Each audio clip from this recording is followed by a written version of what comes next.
दिलीप मोहितेच्या पुतण्यानं दुचाकीस्वाराला चिरडलं, तरुणाचा जागीच मृत्यू. आमदार पुतण्याला 14 दिवसांची न्यायालयीन कोठडी.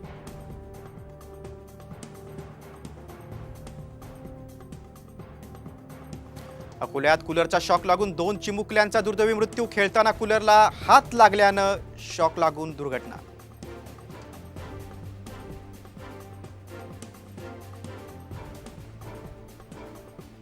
यवतमाळमध्ये विजेचा शॉक लागून लाईनमनचा जागीच मृत्यू. अचानक विद्युत पुरवठा सुरू केल्यानं दुर्घटना. महावितरणच्या हलगर्जीपणामुळे मृत्यू झाल्याचा आरोप.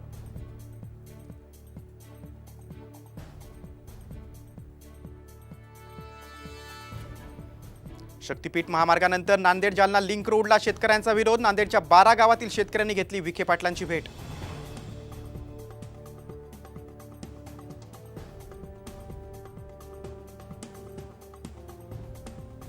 धुळ्यात जोरदार पावसाची हजेरी. पेरणीलायक पावसानंतर जिल्ह्यातील विविध ठिकाणी शेतकऱ्यांकडून पेरणीला सुरुवात.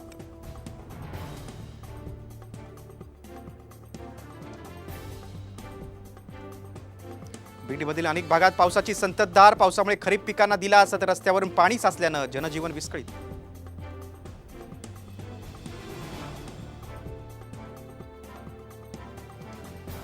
मुंबईतील नरिमन पॉइंट परिसरात भीषण अपघात. भरधाव गाडीनं पोलीस हवालदाराला उडवलं. अपघातात वाहतूक पोलीस गंभीर जखमी.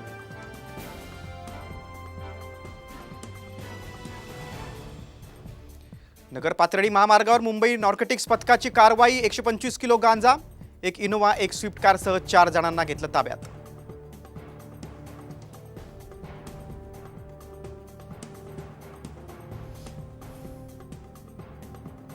उल्हासनगरमध्ये भर दिवसा चोरी. दिवसाढवळ्या घरात घुसून 2 मोबाईल पळवले. चोरीची संपूर्ण घटना सीसीटीव्हीत कैद.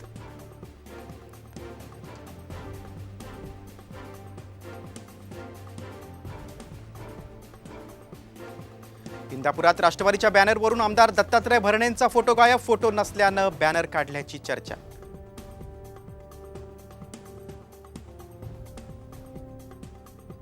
मुंबईच्या कांदिवलीत भीषण अपघात. शिकाऊ चालकाकडून ब्रेकऐवजी ऍक्सिलेटरचा वापर. अपघातात एकाचा मृत्यू.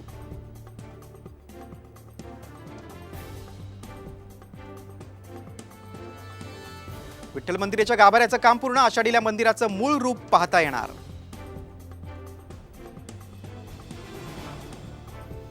मनसे अध्यक्ष राज ठाकरेंनी उद्या बोलवली बैठक. नेते सरचिटणीस राज्यातील प्रमुख पदाधिकारी राहणार उपस्थित.